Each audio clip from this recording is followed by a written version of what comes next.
Parlez-moi un peu de votre premier contact avec Jeunesse au Soleil.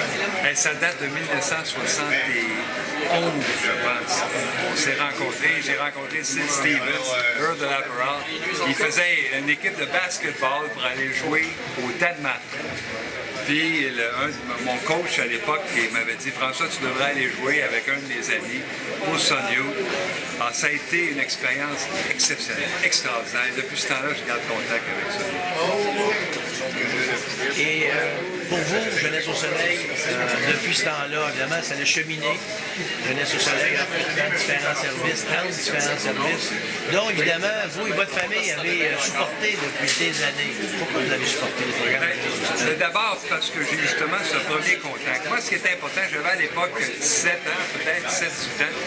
Et ce qui était le plus important pour moi, c'est qu'à l'époque, on dirait que tout le monde était comme en silo. Hein? Les Canadiens français étaient d'un côté, les anglophones d'un bord, les Grecs, les Juifs, ces choses-là.